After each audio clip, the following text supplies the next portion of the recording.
నమస్తే ప్రజా వాయిస్ కి స్వాగతం.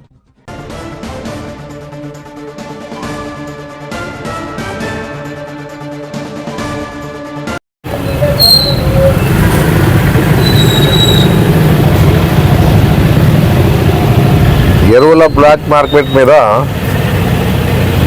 అన్నదాత పౌర్ అనే కార్యక్రమాన్ని జగన్మోహన్ రెడ్డి గారు 9వ తారీఖున చేయాలని చెప్పేసి ఆదేశాలు ఇవ్వడం జరిగింది.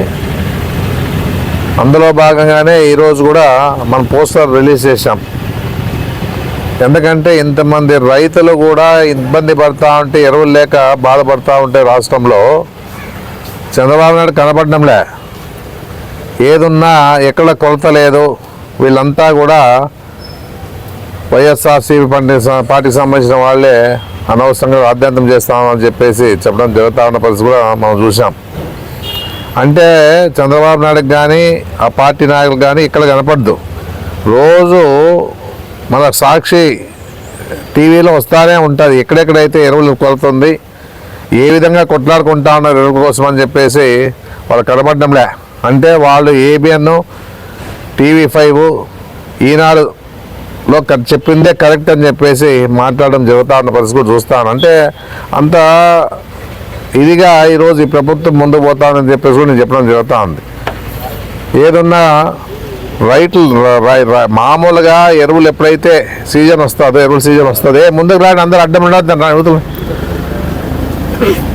సీజన్ వస్తుందో, ఎప్పుడైతే ఎరువుల సీజన్ వస్తుందో రైతు భరోసా కేంద్రాలకైనా పంపించాలా, లేకపోతే మార్కెట్ ద్వారా కూడా మార్కెట్కి పంపించి దాని ద్వారా అధికారుల ద్వారా సప్లై చేసే పరిస్థితి ఎంతైనా ఉంది. అట్లా కాకుండా ఏం చేశారంటే రైతు భరోసా కేంద్రాలకు లేదు, ఇక్కడ మార్కెట్ ద్వారా మార్కెట్ యార్డ్కి లేదు.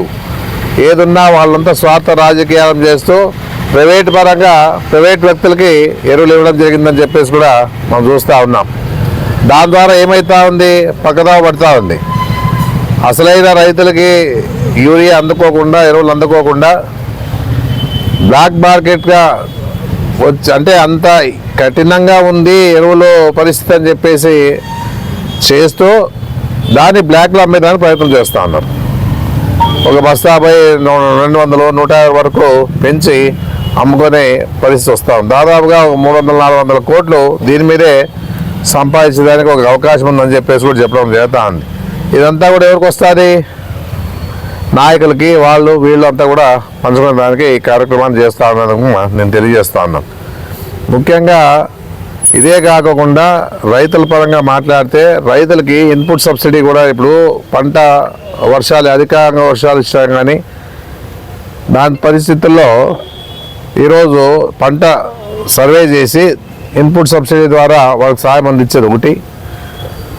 గతంలో జగన్మోహన్ రెడ్డి గారు ఏం చేస్తారండి, రైతులందరికీ కూడా క్రాప్ ఇన్సూరెన్స్ కడతా ఉండే, ప్రభుత్వం ద్వారా కట్టేస్తూ ఉండే. దాని ద్వారా రైతులంతా కూడా ఏదైనా నష్టపోయినా కూడా ఇన్సూరెన్స్ వాళ్ళకి వచ్చి ఎన్నో విధాలుగా వాళ్ళు ఆదుకోవడం జరిగిందని చెప్పేసి కూడా నేను చెప్పడం జరుగుతూ ఉంది. ఈ విధంగా ఈరోజు ఈ గవర్నమెంట్ ఈ విధంగా నడుస్తూ ఉంది. అదే కాకుండా రైతులు అవమానపరిచే విధంగా మాట్లాడతాడు అచ్చెన్నాయుడు.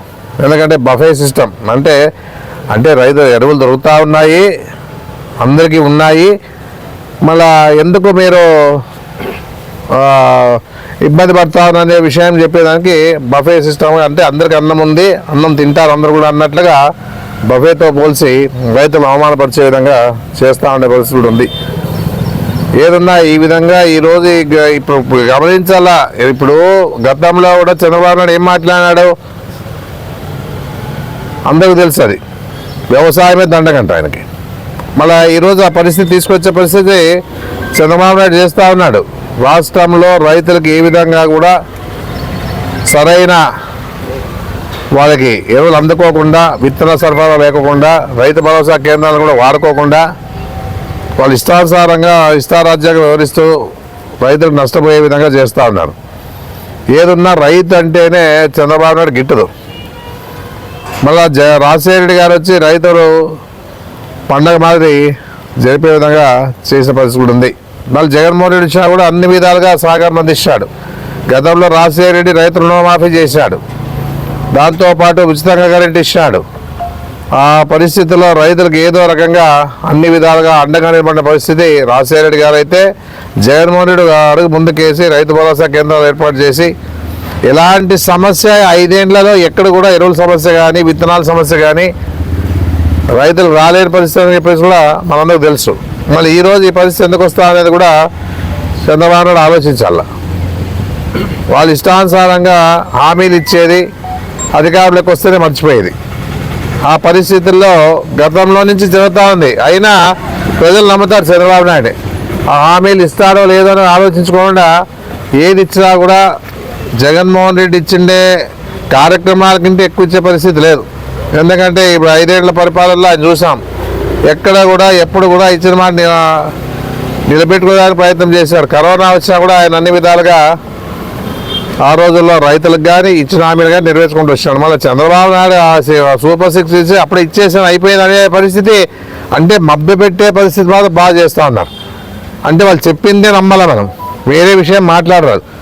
ఆ పరిస్థితి ఈరోజు ఈ రాష్ట్రంలో జరుగుతుందని చెప్పేసి కూడా మనం చూస్తూ ఉన్నాం. ఇప్పుడు ఎరువులు లేవయ్యా అంటే ఎందుకు లేవు, ఉన్నాయి, సఫిషియెంట్గా ఉన్నాయి, రైతులకి ఏ విధంగా కూడా ఇబ్బంది లేదు. అదే పనిగా దీన్ని క్రియేట్ చేస్తూ ఉన్నారు, వీళ్ళంతా కూడా లేనట్లుగా క్రియేట్ చేస్తూ ఉన్నారు అని చెప్పేసి చెప్పే మాట చెప్తా ఉన్నారు. కానీ ఈ విధంగా ఈరోజు ఈ ప్రభుత్వం పరిపాలన నడుస్తూ ఉందని చెప్పేసి మేము చెప్పడం జరుగుతూ ఉంది. అందుకే రేపు రైతు పోరు ద్వారా మళ్ళీ మనమంతా కూడా ప్రభుత్వానికి తెలియజేయాలి, ఎరువులు లేవు, ఇబ్బందిగా ఉంది. ఎందుకంటే వర్షాల పరిస్థితిలో చూస్తే వర్షాలని బాగా వచ్చినాయి ఈసారి, ఏ విధంగా కూడా తగ్గే పరిస్థితి లేదు. మళ్ళీ ఈరోజు రేపు కూడా వర్షం వచ్చే పరిస్థితి కూడా కనపడతా చూస్తూ ఉంటాయి. మరి ఈ విధంగా ఈరోజు ఉన్న పరిస్థితిలో ఎరువులు కూడా సప్లై చేయలేని పరిస్థితి ప్రభుత్వం ఉందంటే ఇంతకింత నీచమైన పరిస్థితి లేదు అనేది కూడా నేను చెప్తా ఉన్నాను. అదే కాకుండా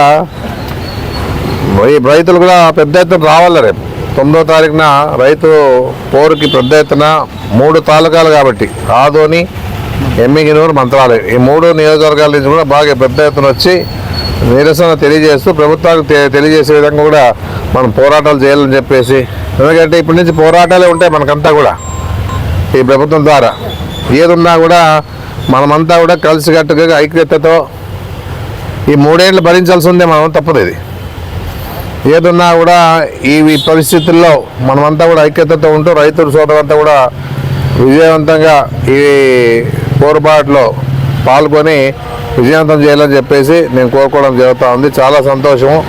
ఏదన్నా ఈ కార్యక్రమాల ద్వారానే ప్రభుత్వానికి, ప్రజలకి ద్వారా మనం మెసేజ్ ఇస్తాం కాబట్టి అందరూ కూడా పాల్గొని విజయవంతం చేయాలని చెప్పేసి మనస్ఫూర్తిగా నేను కోరుకోవడం జరుగుతూ ఉంది.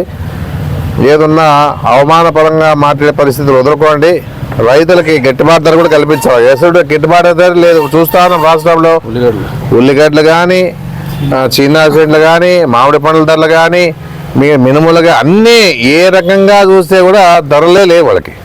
రైతులు పండిస్తూ ఉన్నారు, ఆత్మహత్యలు చేసుకునే ప్రయత్నం చేస్తూ ఉన్నారు. నిన్న కూడా ఆ ఉల్లి రైతులు 1200 ఇస్తే ఎట్లయితుంది? అది 1200 కూడా కొనుగోలు చేసేవాళ్ళు లేరు.